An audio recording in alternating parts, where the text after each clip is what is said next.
Au nom d'Allah, le tout miséricordieux, le très miséricordieux, louange à Allah et que la paix et la bénédiction d'Allah soient sur son prophète. Chers téléspectateurs, bienvenue à vous tous à cette rencontre bénie, durant ce jour béni de ce lieu sacré et béni. Le pèlerinage est un voyage qui nous rapproche de notre Créateur, gloire à lui, et une nostalgie pour aller à l'approche de notre Créateur, qui va rallier entre les jours connus et les jours comptés. Les jours connus sont les 10 jours de Dhul Hijjah que Dieu aime le plus. Et parmi ces jours, il y a le jour de Arafat, qui est le témoin, et le jour de la fête du sacrifice. Et Dieu a juré par ces deux jours, quand il a dit « Et le ciel que nous avons édifié, et le jour promis, le jour du jugement ». Le témoin, c'est le jour de Arafat, et le jour qu'on témoigne, qu'on va témoigner, c'est le jour du sacrifice. Donc ces jours bénis ont une histoire. Nous allons essayer de vous donner un aperçu sur l'historique. Donc le début, l'histoire du pèlerinage à la ville sainte de la Mecque est un événement majeur pour le croyant, 5e pilier de l'islam. Le pèlerinage demeure le plus grand rassemblement du monde, le plus grand point de concentration d'énergie cosmique et terrestre. Du point de vue religieux, cet impressionnant rassemblement de millions de fidèles venus des différentes régions du monde, dans un endroit précis et à une époque précise, revêtus tous d'un même habillement. Ça rappelle le jour du jugement dernier que chacun est appelé à méditer.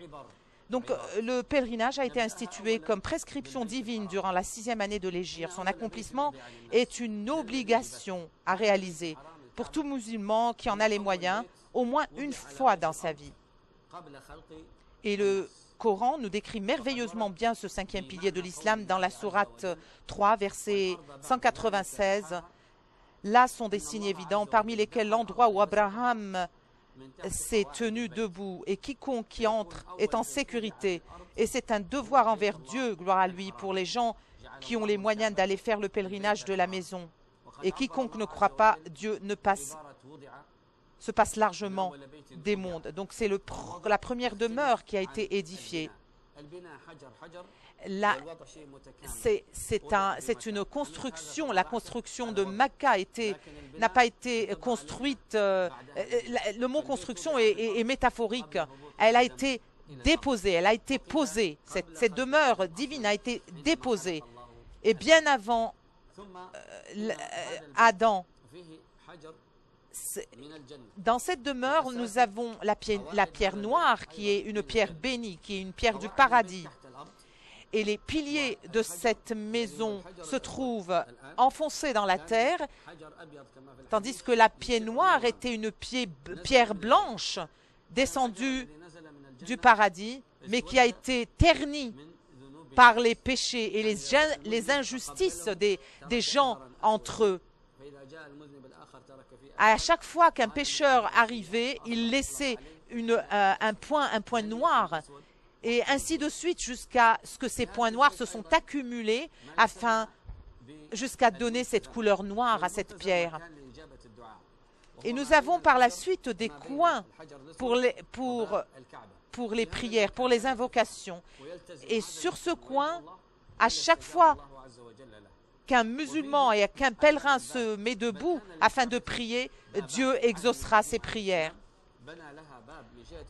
Donc, il y a un coin du côté est et un autre coin du côté ouest. Du côté est, les gens arrivent, et du côté ouest, les gens affluent également. Et Allah, gloire à lui, a dit, la piété n'est pas de venir de l'est ou de l'ouest, en allusion à la Kaaba, jusqu'à ce que la Kaaba soit détruite pendant l'ère de Quraysh, et la Kaaba a gardé une seule porte. Nous avons également le plateau de Ismaïl, que la paix soit sur lui. Et ce plateau est resté durant la période de Quraysh et a été appelé le plateau de Ismaïl. Et ensuite, il a été abandonné par Quraysh également et est considéré comme le cœur de la Kaaba. Et donc tous ces endroits sont des endroits où les invocations sont exaucées. Et donc l'invocation dans ce plateau est une invocation exaucée si Dieu le veut. Beaucoup de savants ont des opinions différentes concernant l'endroit d'Ibrahim, que la paix soit sur lui. Certains disent que c'est le lieu où les empreintes des pieds de notre prophète existent, jusqu'à l'arrivée du calife de Omar ibn al-Khattab, que Dieu l'agrée. Et par la suite, cet endroit a été déplacé quelque peu afin d'élargir l'endroit de la circumambulation. Donc, ceux qui désirent prier peuvent aller à cet endroit pour prier, et ceux qui désirent faire la circumambulation peuvent se diriger vers la Kaaba, la maison sacrée. Donc, le maqam, qui est l'endroit sacré, et les savants diffèrent dans les opinions. Certains disent que c'est la Kaaba, d'autres disent que c'est l'endroit où les premiers piliers ont été déposés. Dieu, gloire à lui, mentionne également dans le Coran l'eau sacrée de Zamzam, qui est une guérison pour les malades et une réjouissance pour les assoiffés. L'eau sacrée de Zamzam, on ne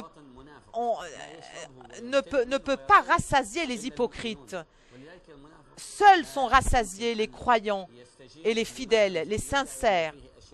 Donc, nous allons prendre une courte pause.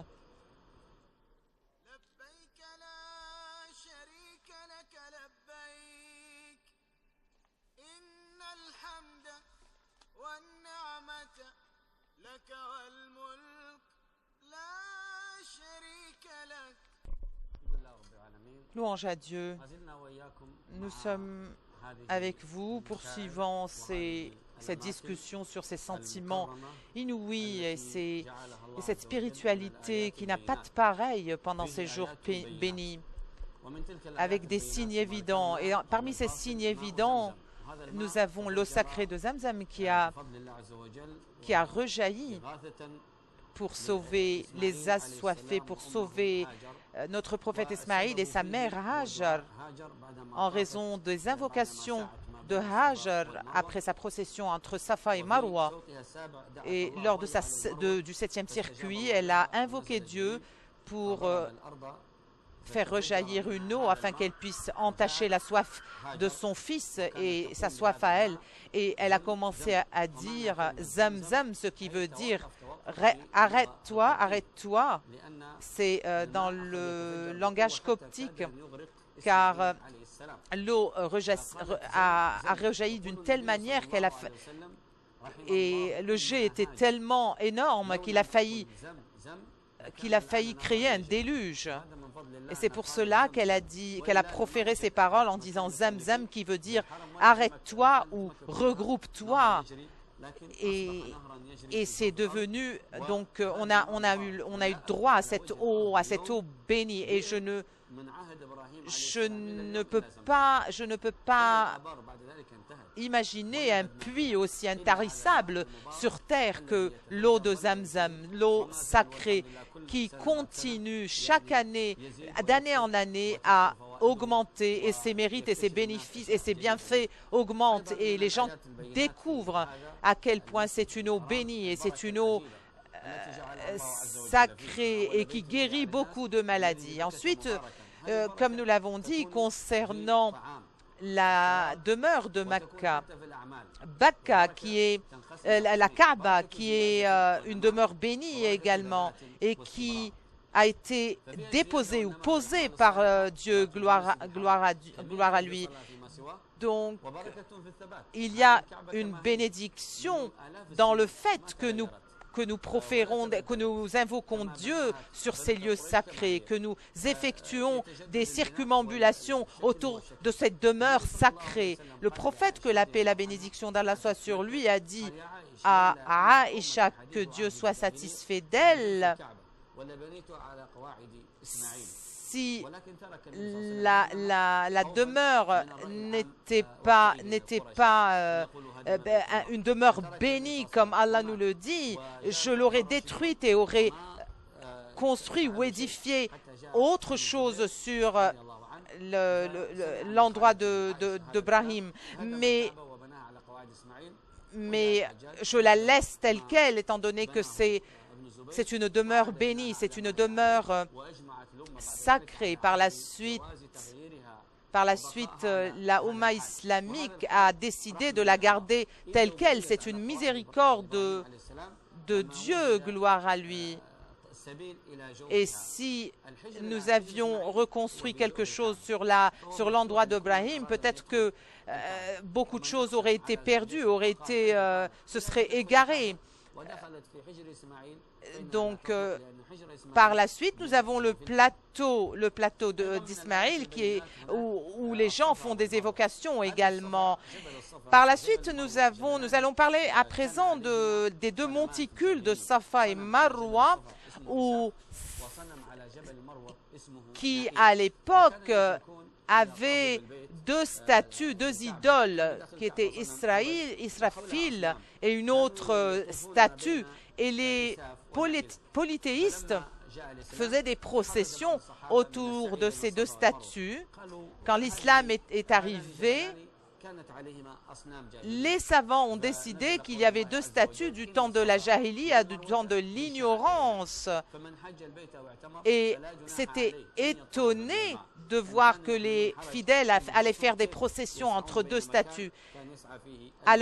C'est alors qu'est venu le verset pour remplacer ces statues, pour dire que ces statues ont été remplacées par deux monticules bénis où les fidèles processionnaient durant la saison du pèlerinage. Et d'autres signes évidents font état de la procession entre Safa et Marwa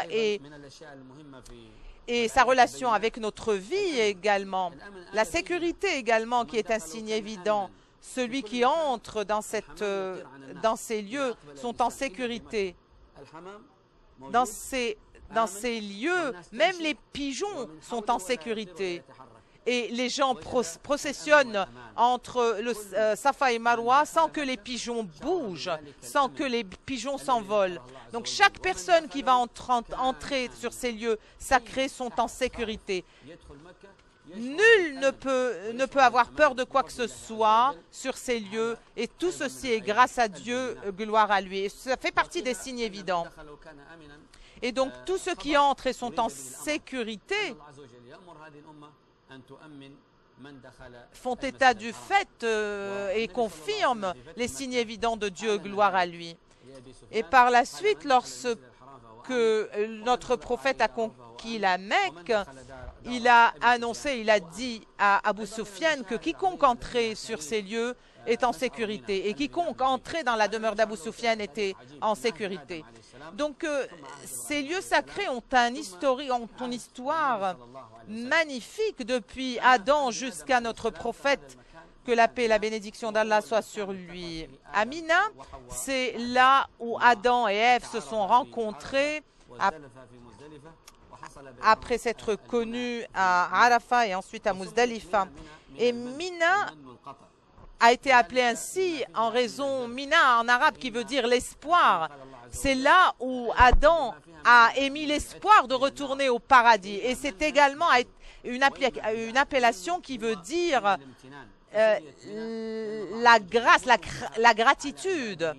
Car Dieu, gloire à lui, nous donne de ses bonnes grâces. Nous allons écouter Mohammed de Mauritanie.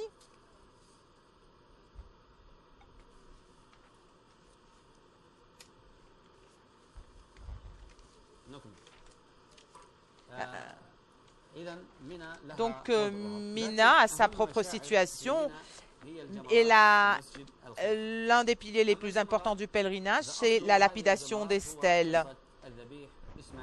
Donc l'histoire de ces stèles, c'est l'histoire de notre prophète Ibrahim, que la paix soit sur lui, lorsqu'il est arrivé à la Mecque au 8e jour de Dhul Hijjah et a vu dans un rêve qu'il devait sacrifier son fils. Il a hésité, il a patienté et ne l'a pas exécuté immédiatement. Le deuxième jour, il a fait le même rêve. Donc il a su que ce rêve était vrai. Et donc c'est pour ça que le deuxième jour s'appelle le jour de l'abreuvement, At-Tarwiya, qui veut dire également Tarawi, qui veut dire en arabe la patience ou patienter, ne pas se précipiter. Donc le premier stèle, c'est la Aqaba, le stèle de l'obstacle, et ensuite le petit stèle. Que la paix soit sur vous. Est-ce que vous pouvez parler plus clairement, s'il vous plaît? Est-ce que l'affranchissement... Je vous entends très mal. Oh là là. Oui, est-ce que...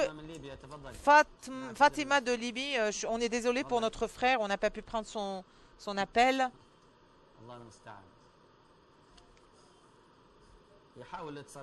Il va essayer de nous appeler de nouveau. Donc les stèles, la lapidation des stèles et le rêve d'Ibrahim, que la paix soit sur lui, et quelle est sa relation avec ces stèles. Donc quand il a vu qu'il devait sacrifier son fils, il ne l'a pas fait immédiatement. Après, le deuxième jour, il a vu le même rêve. Ensuite, le troisième jour, le sacrifice a commencé. Donc il a pris donc le stèle de l'obstacle se trouve là où le sacrifice, l'immolation de la bête s'est faite par notre prophète Mohammed, que la paix soit sur lui. Ensuite, lorsque Ibrahim, que la paix soit sur lui, a pris son fils et s'est apprêté à le sacrifier comme Allah, gloire à lui, l'a ordonné, un ange est venu et s'est présenté à Ibrahim et lui a dit: est-ce que tu vas sacrifier ton fils? Ensuite, Satan s'est présenté à lui et lui a dit: est-ce que tu vas immoler est-ce que tu vas sacrifier ton fils? Il l'a lapidé. Il s'est présenté à lui une troisième fois et il l'a lapidé. Et par la suite, Allah, gloire à lui, a envoyé un mouton afin de récompenser Ibrahim pour avoir obéi à l'ordre de Dieu et s'apprêter à sacrifier son fils. Donc imaginez la miséricorde du tout clément. Donc le mouton est devenu symbolique de sacrifice et chaque musulman est appelé à en faire une offrande à Dieu, gloire à lui, et merci pour le fait que Allah, gloire à lui, a sauvé Ismaïl et l'a préservé pour son père, le père de l'humanité, car il est le grand-père de notre prophète, que la paix soit sur lui. Muzdalifa, qui est le lieu sacré, le mash'ar sacré, car elle se trouve dans les limites du lieu sacré, tandis que Arafat est en dehors des limites de la Mecque, en dehors des limites géographiques de Mecca. Donc Arafat est un mash'ar halal, car elle est en dehors des limites de la Mecque, tandis que Muzdalifa et Mina sont à l'intérieur. Donc demain, c'est le jour de Arafat et la veille de Muzdalifa, c'est une nuit au cours de laquelle nous avons appris comment effectuer les prières. Et donc habituellement, on effectue 4 prosternations, mais lorsqu'on arrive au pèlerinage, on regroupe et on raccourcit. Donc le regroupement et le raccourcissement s'effectue pendant le pèlerinage. Vous raccourcissez sans regrouper pendant les jours de Mina et ensuite vous regroupez à Arafat et vous regroupez et vous reportez regroupement et avancement à Muzdalifa et à Arafat afin de rester plus longtemps, afin que le pèlerin reste plus longtemps et évoque Dieu car les invocations sont exaucées. Une courte pause et nous reviendrons. Louange à Dieu, bienvenue à nouveau, chers téléspectateurs. Donc Arafat qui tombe demain, c'est le pèlerinage. Et la validité du pèlerinage requiert obligatoirement le stationnement à Arafat. Le pèlerin qui n'aura pas stationné à Arafat aura raté le pèlerinage. La phrase Donc, certains savants s'accordent à dire que Arafat a été appelé ainsi car Allah, gloire à lui, s'est fait connaître à ses créatures le jour de Arafat. Depuis l'apparition de Adam et sa sortie du paradis, Allah s'est fait connaître à ses créatures. Et donc après, la progéniture d'Adam est venue pour témoigner et attester de l'existence de Dieu, gloire à lui. Donc chacun qui a accès à la foi et à la connaissance de Dieu entreprend cette porte vers la connaissance de Dieu. Donc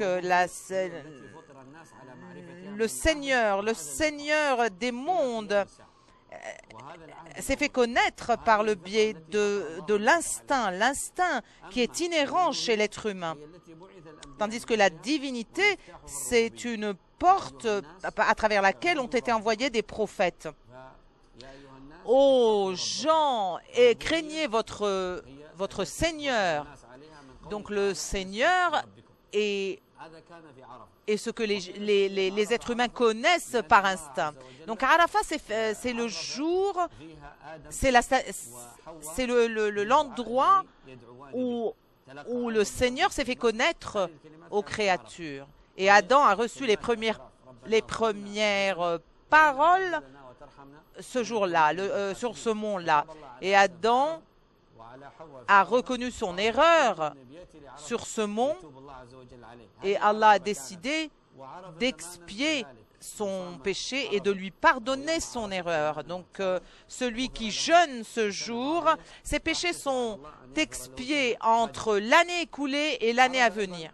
Donc il est recommandé de jeûner ce jour pour les gens bien sûr qui ne sont pas en train d'effectuer le pèlerinage car c'est une sunna recommandée. Le jour de Arafat, tous les pèlerins déferlent vers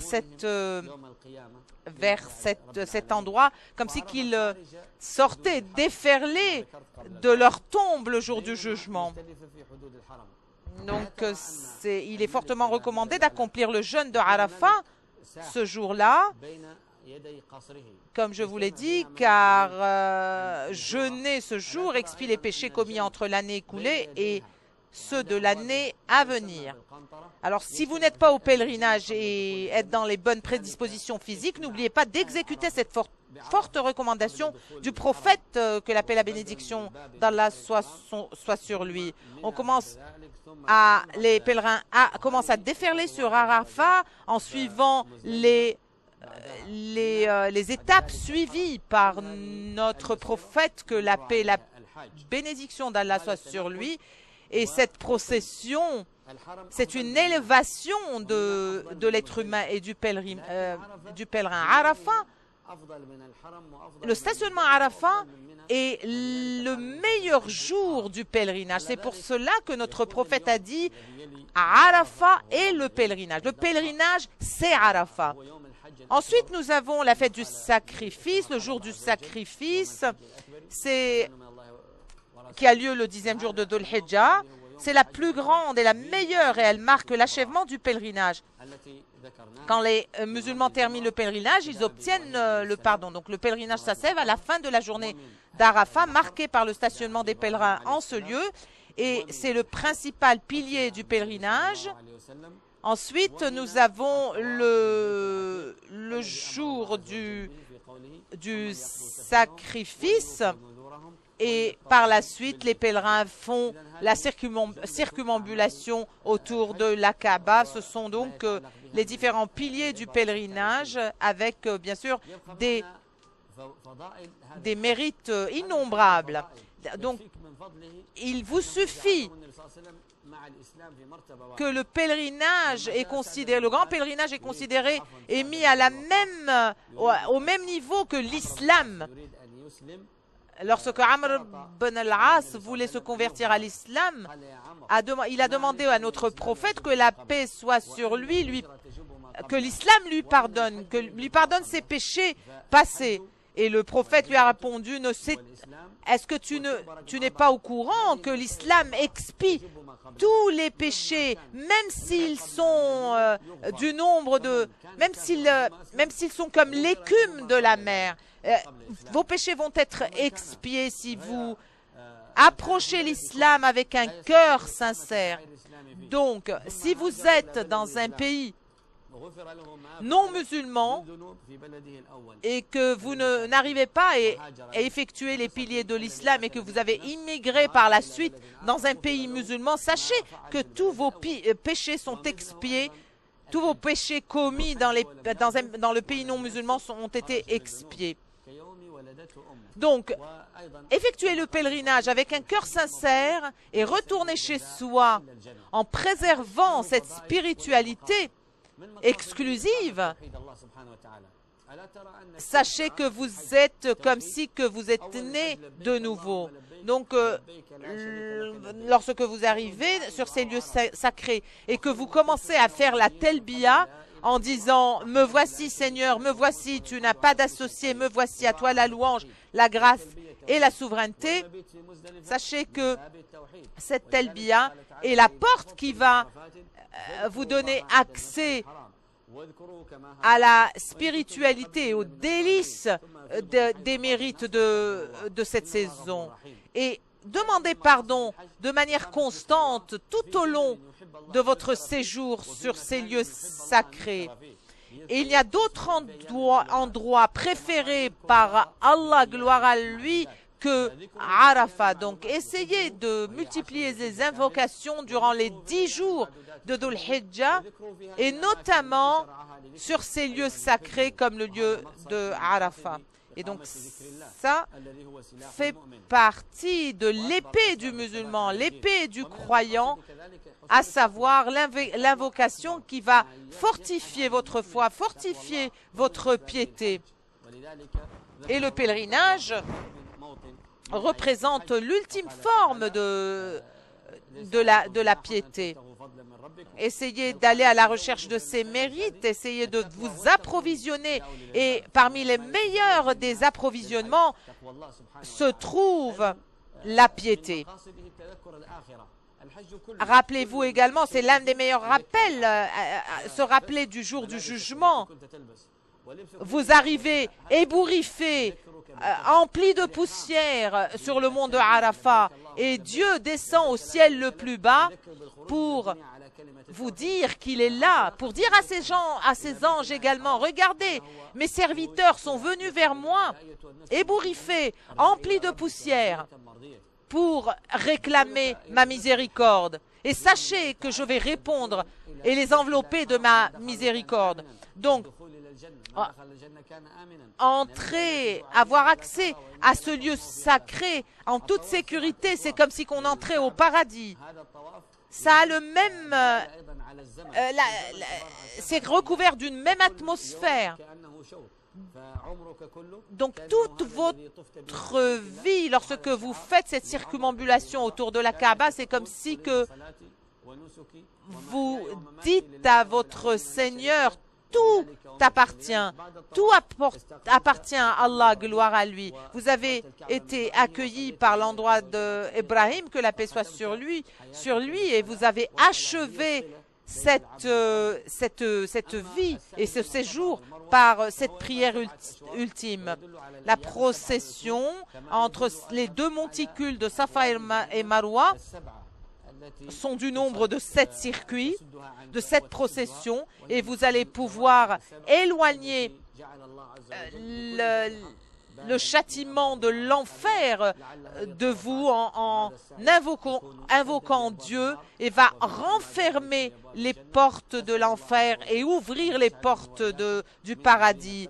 Que Dieu fasse de moi et de vous parmi ces créatures qui seront ressuscitées le jour du jugement et nous affranchissent de l'enfer et nous mettent au même endroit de nos prophètes, nous et nos familles et nos proches.